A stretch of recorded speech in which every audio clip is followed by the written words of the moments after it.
के लिए मुश्किलें बढ़ने वाली हैं। एक तरफ तो जहां डोनाल्ड ट्रंप को लेकर के कई सवाल उठ रहे हैं कि आखिर उनके उस फैसले का क्या हुआ, कहां डोनाल्ड ट्रंप के पास, अमेरिका के पास B2 बॉम्बर, कहां अमेरिका सुपर पावर कहलाने वाला मुल्क, कहां अमेरिका की मिलिट्री सबसे ताकतवर, ऐसी बातें कही जाती हैं। फिर आखिर क्यों डोनाल्ड ट्रंप ईरान पर, जैसा समझा जा रहा था कि अमेरिका हमले करेगा, ईरान पर हमले के फैसले से आखिर अमेरिका ने कदम पीछे क्यों हटा लिए? यह बहुत बड़ा सवाल है। क्या डोनाल्ड ट्रंप, क्या अमेरिका ने ईरान को शायद कम तोला था? और क्या ईरान के बारे में जो उसकी ताकत है, inter continental ballistic missile ICBM, क्या ईरान के बारे में जो ये कहा जा रहा है कि उससे बहुत ज्यादा मदद मिली है रशिया से, चाइना से, क्या यह सच्चाई है?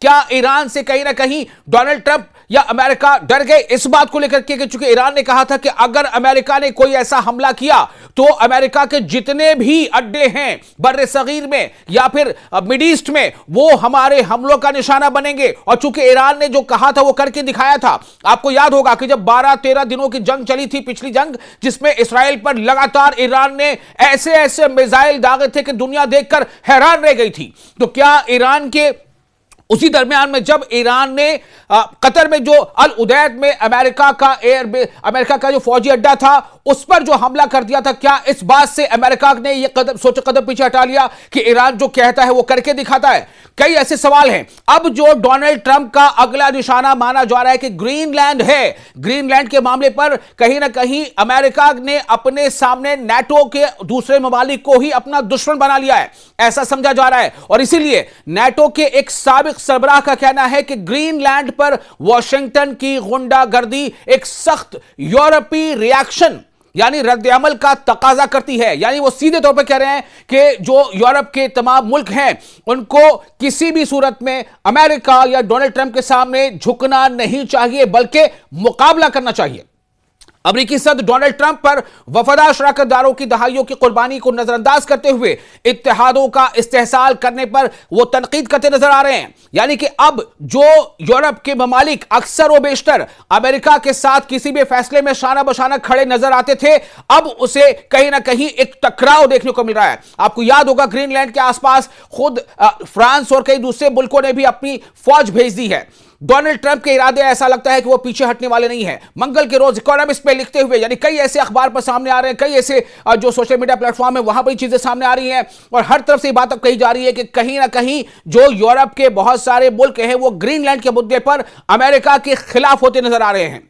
डेनमार्क के साबिक वजीर आजम और नाटो के साबिक सेक्रेटरी, नाटो के साबिक सेक्रेटरी जनरल एंड्रेस फोग रासमुसन ने यूरोप पर जोर दिया है कि वो ग्रीनलैंड पर ट्रंप के दुश्मनाना हमले के खिलाफ एक मजबूत लाइन इख्तियार करे, जबकि इक्तिसादी और हिफाजती इंतजामात के जरिए ऑफ रैंप की पेशकश भी कर रहे हैं। अब आप सोचें कि एक तरफ डोनाल्ड ट्रंप की काफी जो पॉलिसीज है वो बहुत ज्यादा, आप ये कह सकते हैं कि जारहाना है, यानी ग्रीनलैंड को लेने के बारे में वो अपना मौक़िफ़ का इजहार कर चुके हैं और इसी मुद्दे पर कहीं ना कहीं उन्हें मात खानी पड़ रही है।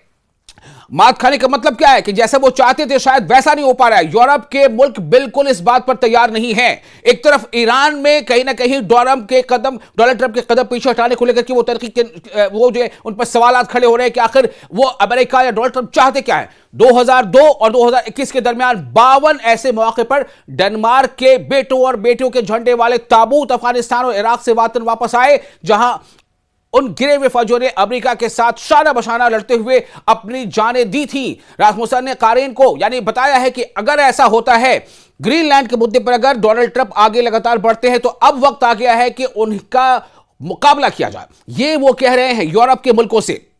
उनका यह कहना है कि वॉशिंगटन के साथ डेनमार्क की गहरी फौजी वफादारी की वो याद दिला रहे हैं। वो कह रहे हैं डेनमार्क को जॉर्जिया के अलावा अमेरिकी ज़ेर-ए-क़यादत इत्तेहाद के किसी भी दूसरे रुकन के मुकाबले में अपनी आबादी के लिहाज से ज्यादा जानी नुकसान हुआ, हत्ता कि खुद अमेरिका से भी ज्यादा उन्होंने नोट किया है।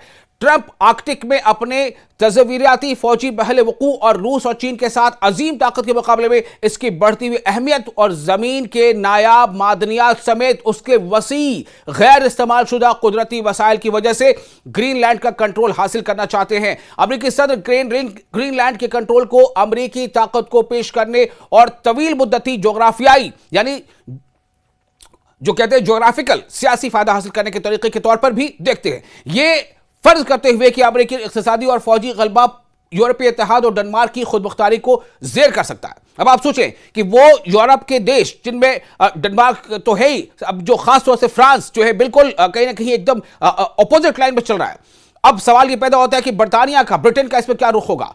ट्रंप पहले ही 1 फरवरी से बर्तानिया, Denmark, Norway, Sweden, France, Germany, Holland और फिनलैंड समेत 8 यूरोपीय ममालिक से दरामदात पर 10% टैरिफ आयद करने का अज़्म जाहिर कर चुके हैं। यानी कि या तो डोनाल्ड ट्रंप का सीधा कहना है कि या तो मेरी बात मान लो, या मेरे साथ ऑन बोर्ड हो जाओ, या फिर हम टैरिफ का वार करेंगे।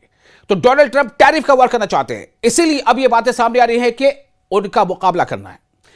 ये जब तक कि वो ग्रीनलैंड पर अमेरिकी कंट्रोल के खिलाफ अपनी मुखालफत तर्क नहीं करते, अगर कोई मुआहदा नहीं होता है तो टैरिफ जून में 25% तक बढ़ जाएगा। सोचिए, फरवरी से 10% टैरिफ बढ़ रहा है। अगर इस पर खातिर ख्वाह अमेरिका के मुताबिक वो चीजें नहीं हुई तो फिर टैरिफ कितना हो जाएगा? 25% टैरिफ हो जाएगा। इसके जवाब में यूरोपीय यूनियन ने कहा है कि वो ग्रीनलैंड पर ब्लॉक के खिलाफ वाशिंगटन की धमकियों के जवाब में अमेरिका के खिलाफ मालियाती इक़दामात का एक बड़ा पैकेज तैयार कर रहा है। अपने तबसरों में बहुत तरह की बातें सामने आ रही हैं। एक और जगह रासमुसन ने कहा है कि वो तवील अरसे से अमेरिका की तारीफ करते रहे, लेकिन ये कि वो वाशिंगटन की मौजूदा मौक़िफ़ से, जो मौजूदा वाशिंगटन मतलब जो अमेरिका का जो मौजूदा मौक़िफ़ है, जो अमेरिकी सदर के जाहिर के जरिए से सामने आ रहा है, वो मौजूदा जो स्टैंड है उससे वो सख्ती से टूट गए।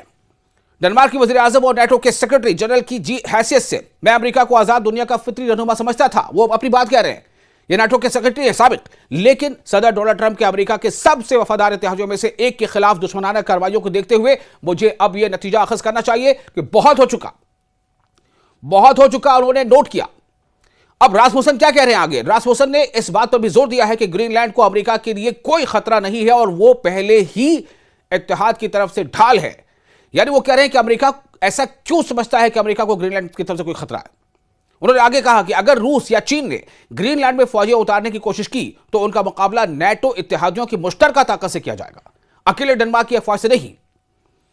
बात यह है कि डोनाल्ड ट्रंप इसी बात को लेकर के जो है वो ग्रीनलैंड पर अपना उन्होंने इस तरह का स्टैंड लिया। उनका कहना है कि ग्रीनलैंड पर अगर अमेरिका कब्जा नहीं करता है तो ग्रीनलैंड पर दूसरी ताकतें हैं जो कब्जा कर लेंगी और अमेरिका के लिए वो खतरनाक हो जाएगा, अमेरिका के सलामती के लिए खतरा हो जाएगा। इसलिए अमेरिका की सलामती के खतरे के मद्देनजर ग्रीनलैंड पर कंट्रोल करना जरूरी है, यह डोनाल्ड ट्रंप का अपना कहना है। लेकिन उनके इस इकदाम से यूरोप के ममालिक नाखुश हैं, वो बिल्कुल, और वो एक तरह से समझ लिया कि अब आमने सामने के मुकाबले की बात सामने आ रही है। यूएस के 1951 के डेनमार्क के सिक्योरिटी मुआहदे के तहत रासमुसन ने नोट किया है कि अमेरिकी अफवाज को पहले ही जजीरे पर अपनी मौजूदगी बढ़ाने का हक हासिल है और इक़्तिसादी ताउन की हौसला अफजाई की जा सकती है। अगर अमेरिकी कंपनियां ग्रीनलैंड के वसाइल में मजीद सरमायाकारी करना चाहती हैं, इन्वेस्टमेंट करना चाहेंगी, तो उनका भी खैर मकदम किया जाएगा। उन्होंने लिखा है कि इसके बावजूद इसने मुतनब्बे किया है कि ट्रंप के साथ मामूल की सिफातकारी नाकाम हो सकती है, दलील देते हुए कि मिस्टर ट्रंप ग्रीनलैंड को जम करना चाहेंगे क्योंकि उनका मानना है कि वो कर सकते हैं, यानी मिला लेना, अमेरिका का हिस्सा बना लेना। उनका यह भी मानना है कि यूरोप मुनक़सिम और बेऐब है और यह कि जब दबाव आएगा तो हम अपने गहरे इख्तलाफ के बयानात पर कायम रहेंगे क्योंकि हम इसे जो चाहेंगे वो देंगे। ग्रीनलैंड दुनिया का सबसे बड़ा जजीरा, एक खुद मुख्तार इलाका है जिसकी अपनी पार्लियामेंट और हुकूमत ज्यादातर मुल्की मामलात की जिम्मेदारी है। ताहम डेनमार्क खारजा पॉलिसी, दिफा और मालियाती पॉलिसी पर अपना कंट्रोल बरकरार रखता है और बैनुल अक़वामी यानी इंटरनेशनल लेवल पर ग्रीनलैंड की नुमाइंदगी करता है। ग्रीनलैंड के बाशिंदे डेनमार्क के शहरी हैं, ग्रीनलैंड के बाशिंदे वहां के रहने वाले डेनमार्क के शहरी हैं, लेकिन इलाके को खुद इरादियत का हक हासिल है, खुद इरादियत, इंडिपेंडेंस का, और वो जमहूरी अमल के जरिए आजादी का इंतखाब कर सकते हैं। रासमुसन ने मजीद कहा है कि अगर वाशिंगटन ग्रीनलैंड की खुद मुख्तारी को चैलेंज करता है तो गैर समझौता करने वाली कार्रवाई की जाएगी। गैर समझौता करने यानी कहीं ना कहीं ये सीधे तौर पर एक वार्निंग है अमेरिका को। अगर ट्रंप इंतजामिया एक खुद मुख्तार यूरोपीय सरहद को तब्दील करने की कोशिश करे तो अमेरिका को यूरोपीय यूनियन की इक़्तिसादी बाजू का पूरी ताकत का इस्तेमाल करना पड़ेगा, जिसमें बड़े पैमाने पर दरामदात और बरामदात यानी एक्सपोर्ट इंपोर्ट की पाबंदियां हैं और यूरोपीय पब्लिक प्रोक्योरमेंट से अमेरिकी कंपनियों की कटौती, उन्होंने इस पर जोर दिया है। रासमुसन ने यूरोप पर भी तेजी से काम करने पर जोर दिया है। वो बार बार कह रहे हैं कि यूरोप के जो ममालिक हैं उनको चाहिए कि वो डोनाल्ड ट्रंप के इस स्टैंड का, इस मौक़िफ़ की मुखालफत करें।